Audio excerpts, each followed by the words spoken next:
Canada के प्रधानमंत्री Justin Trudeau ने 6 जनवरी की शाम इस्तीफा दे दिया। कनाडाई मीडिया में पहले ही दावा किया गया था कि ट्रूडो इस्तीफा दे सकते हैं। अब माना जा रहा है कि कनाडा के सबसे पॉपुलर नेता रहे जस्टिन ट्रूडो का पॉलिटिकल कैरियर खत्म होने की कगार पर आ चुका है। नमस्कार, आप देख रहे हैं दैनिक रेडियो पर पॉलिटिकल पंचनामा और मेरा नाम है कृष्णा अवतार दत्त। आज इस वीडियो में हम बात करेंगे कि जस्टिन ट्रूडो ने इस्तीफा क्यों दिया, अब उनके पॉलिटिकल कैरियर का आगे क्या होगा और ट्रूडो के जाने के बाद कनाडा में एंटी इंडिया पॉलिटिक्स और खालिस्तान मूवमेंट पर क्या असर पड़ेगा, यानी कि भारत के हित और अहित में क्या रहेगा। तो आइए वीडियो की शुरुआत करते हैं। दरअसल 6 जनवरी की शाम जस्टिन ट्रूडो ने कनाडा के लोगों को संबोधित करते हुए पीएम पद से इस्तीफे का ऐलान करते हुए कहा कि मैंने लिबरल पार्टी के अध्यक्ष से नए नेता का चुनाव करने के लिए कहा है। अगर मुझे घर में लड़ाई लड़नी पड़ेगी तो आने वाले चुनाव में सबसे बेहतर ऑप्शन मैं बनकर नहीं आ पाऊंगा।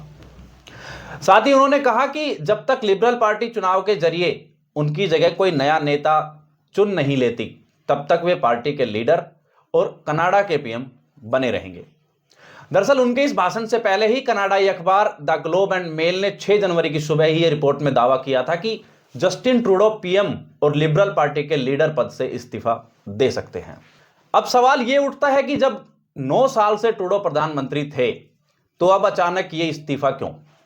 देखिए, कनाडा की संसद में लिबरल पार्टी के पास 153 सांसद है और मीडिया रिपोर्ट्स में दावा किया गया है कि आधे से ज्यादा सांसद जस्टिन ट्रूडो के इस्तीफे की मांग कर रहे थे, लेकिन ट्रूडो ने इन 4 बड़ी वजहों से इस्तीफा दिया है, ना कि सांसदों की वजह से। पहली वजह है कि 2025 के चुनाव में हार का अंदेशा। दरअसल 31 दिसंबर 2024 को जोरी नॉन्स की रिसर्च के सर्वे रिपोर्ट के मुताबिक ट्रूडो की लिबरल पार्टी विपक्षी कंजर्वेटिव पार्टी से 26 पॉइंट पीछे चल रही है। कंजर्वेटिव पार्टी को 46.6% सपोर्ट मिला है। अगर यह बरकरार रहता है तो कंजर्वेटिव पार्टी को 2025 के चुनाव में प्रचंड बहुमत मिल सकता है। वहीं 3 जनवरी को आई एंक्स रीड इंस्टीट्यूट की सर्वे रिपोर्ट के मुताबिक अगर लिबरल पार्टी पूर्व डिप्टी पीएम क्रिस्टिया फ्रीलैंड को लीडर बनाती है तो कंजर्वेटिव्स को थोड़ी टक्कर दी जा सकती है मैदान में। अब दूसरी वजह है कनाडाई संसद में कमजोर पड़ना।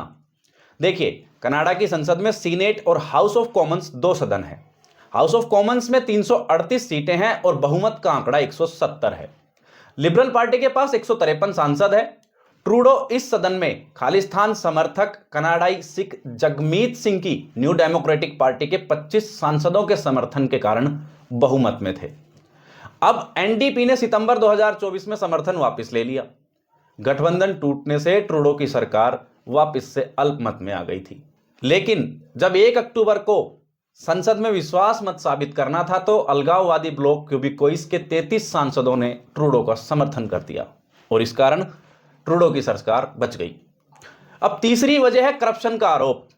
जैसा कि कनाडा के सरकारी foundation sustainable development technology Canada SDTC से जुड़े एक घोटाले में जस्टिन ट्रूडो का भी नाम है। हालांकि एसडीटीसी अब बंद हो चुका है। पिछले साल ऑडिटर जनरल ने इससे जुड़े अरबों डॉलर के ग्रीन स्लैश फंड को बंद कर दिया था। आरोप लगा कि इससे जुड़े लाखों डॉलर ऐसे लोगों को प्रोजेक्ट में दिए गए हैं जो लोग ऐसे प्रोजेक्ट करने के अयोग्य थे। अब चौथी और सबसे अहम वजह रही अमेरिका और भारत के साथ बिगड़ते रिश्तों का असर।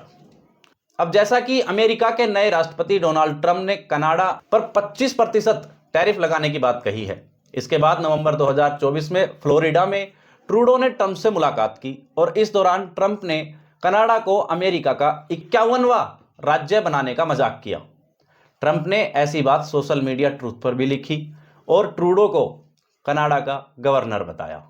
अब ट्रूडो पर आरोप लगा है कि उन्होंने खालिस्तानी वोट बैंक के पॉलिटिकल सपोर्ट के लिए भारत के खिलाफ आरोपों का फायदा उठाया। ट्रूडो ने ऐसा इंटरनल पॉलिटिक्स क्राइसिस और करप्शन के आरोपों से लोगों का ध्यान भटकाने के लिए किया था। इसके अलावा बेवजह बयानबाजी से ट्रूडो के भारत से रिश्ते और ज्यादा खराब हो गए थे। वहीं ट्रंप के बयानों और भारत के साथ बिगड़ते रिश्तों से कनाडा में ट्रूडो के खिलाफ का माहौल बन गया था। तो ये थी अहम वजह जिसके कारण ट्रूडो इस्तीफे के नजदीक पहुंचे। अब सवाल ये उठता है कि ट्रूडो के इस्तीफे के बाद क्या होगा और कौन बनेगा कनाडा का नया प्रधानमंत्री। अब जैसा कि लिबरल पार्टी की ओर से एक अंतरिम लीडर नियुक्त किया जा सकता है जिसके लिए चुनाव होगा। अक्टूबर 2025 में कनाडा में संसदीय चुनाव होना है। ऐसे में लिबरल्स जल्द ही लीडर चुनेंगे। संभावना है कि पार्टी बिना चुनाव के ही किसी की नियुक्ति कर सकती है, लेकिन अगर ऐसा होता है तो यह कनाडा के इतिहास में पहली बार होगा जब बिना चुनाव के किसी की नियुक्ति होगी। वहीं centre for strategic and international studies यानी कि CSIS के मुताबिक लिबरल किसी ऐसे व्यक्ति को चुन सकते हैं जो संसद का मौजूदा सदस्य नहीं है। अगर ऐसा होता है तो नए PM को संसद का सदस्य बनाने के लिए एक सेफ सीट के सांसद का इस्तीफा कराकर उसे वहां से चुनाव लड़वाया जाएगा। लेकिन अब समस्या यह है कि पार्टी के पास बहुत ही कम सुरक्षित सीटें बची है जिन पर वो नए सदस्य को चुनाव लड़वाकर भेज सके। एक समीकरण यह भी है कि पार्टी हार वाला रिस्क लिए बिना मौजूदा किसी सांसद को PM बना सकती है, क्योंकि CSIS का अनुमान है कि बैंकर रहे मार्क कार्नी, डिप्टी PM रही क्रिस्टिया फ्रीलैंड, विदेश मंत्री मेलोनी जोली और ट्रूडो के सबसे लंबे समय से दोस्त रहे और वित्त मंत्री डोमिनिक लैब-लॉन्ग PM बन सकते हैं। तो यहां एक और सवाल उठता है कि क्या ट्रूडो का पॉलिटिकल कैरियर खत्म हो गया है? देखिए, अपनी ही पार्टी की नाराजगी और भ्रष्टाचार के आरोपों के बाद जस्टिन ट्रूडो का पॉलिटिकल कैरियर हालांकि ढलान पर तो आ चुका है, क्योंकि 20 दिसंबर को सर्वे एजेंसी इप्सोसिस ने एक सर्वे रिपोर्ट जारी की थी। इसके मुताबिक ट्रूडो और उनकी लिबरल पार्टी की लोकप्रियता में काफी गिरावट आई है। अब कनाडा में केवल 14% लोग ने ही ट्रूडो को अगला प्रधानमंत्री चुनने की इच्छा जताई थी। यहां तक कि उनकी लिबरल पार्टी की पॉपुलैरिटी भी 20% पर आ गई है, जो विपक्षी कंजर्वेटिव पार्टी से 25% तक कम है। वहीं एंग्स एंड रीड इंस्टीट्यूट के मुताबिक दिसंबर 2015 में ट्रूडो की अप्रूवल रेटिंग 63% थी, जो दिसंबर 2024 में घटकर 22% हो गई है। वहीं उन्हें नापसंद करने वालों की संख्या 74% तक पहुंच गई है। लेकिन यहां कुछ लोग मानते हैं कि ट्रूडो ने अपनी राजनीति को बचाने के लिए खुद ही इस्तीफा दिया है, क्योंकि ट्रूडो एक पॉलिटिकल फैमिली से है। परिवार की राजनीतिक अस्मिता को बचाने और नेशनल पॉलिटिक्स में पकड़ बनाए रखने के लिए उन्होंने खुद इस्तीफा दे दिया।